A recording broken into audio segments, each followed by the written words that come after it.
Hey friends, my name is Steve Guttenberg and I am the Audiophiliac, and today my thought process is what about room size? Is a big room inherently better than a small room, or is it vice versa?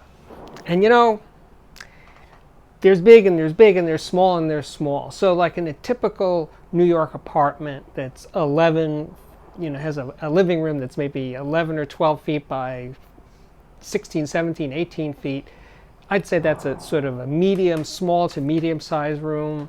I've lived in rooms that size. They could sound okay, but I think that is on the small side for any sort of ambitious audiophile system. It can be done, and what I've learned is with small rooms like that, don't try to squeeze big speakers into small rooms, because bigger speakers produce more bass, and more bass in rooms that are that size, the bass tends to overload the room. So if you stick with smaller speakers with 6-inch woofers at maximum, 7-inch, 6 or 7-inch woofers, there's less chance you're going to get into trouble than you will with a larger speaker, a larger panel, or a speaker with a 10-inch or 12-inch woofer. It can happen, it can work, and it's worth a try, but you're less likely to have success in a small room with a relatively large speaker. Big rooms, on the other hand, well, I've found that big rooms tend to have problems with just being too big and too reverberant and too live and too many sounds coming from directions. In other words, you're not getting enough direct sound. Now, you could always sit closer to the speakers. You could move the speakers way out into the room so they're much closer to you, so you're hearing a higher percentage of direct sound than reflected sound in a very large room. But that doesn't usually work domestically. To have speakers way out, 6, 7, 8 feet into the room is kind of not so cool. But if you have really big speakers, in a big room, when I say big, in a room that's like 20 by 30 feet or larger, it could work. It becomes more of a concert kind of thing. It's more like a party event sort of thing. It won't be intimate. If you want intimacy, a big room has too much space around the sound and too many reflections to sound intimate. The thing about treating rooms and room acoustics and stuff, it's always worth a try, and putting certainly a rug on the floor in front of the speakers is sort of the obvious place to start. You don't want to get rid of the direct floor reflection. That's the easiest and makes the most sense.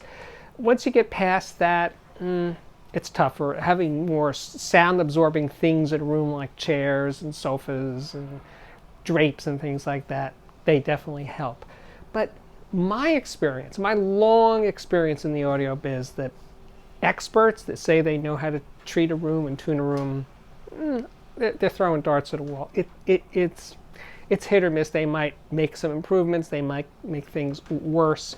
I mean, Carnegie Hall has been redesigned with most people thinking it was a disaster. In New York, Lincoln Center's Avery Fisher Hall has had many attempts by many talented acousticians and engineers to make that concert space sound better, and I don't think they've ever succeeded, because using science and engineering to solve acoustic problems it's not really quite a science yet. It'll probably get there someday, but in terms of great sounding modern rooms, they tend to be few and far in between.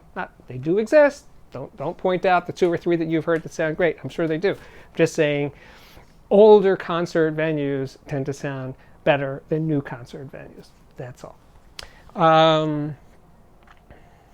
As always, for your home system, experimenting with speaker placement in the room, which wall in the room it's going to be on, distances between the speakers, that kind of stuff, always worth a try. But in terms of big rooms versus small rooms, I'm gonna do the Goldilocks and the 3 Bears. I'm gonna say right down the middle, that sort of a middle-sized room, more maybe a 15 by 20 foot room would be my version of an ideal room, unless you want to have really, really big speakers, and then of course really big rooms are advised. Anyway, that's my opinion for today. As always, leave your experiences and opinions below. And that's it. My name is Steve Guttenberg, and I am the Audiophiliac. This is the Audiophiliac Daily Show. If you like it, please subscribe to this YouTube channel. When you subscribe, hit that little bell, that notification thing, and then you'll be notified every time there's a new episode, which is daily, right? Almost 7 days a week daily. See you next time. Bye.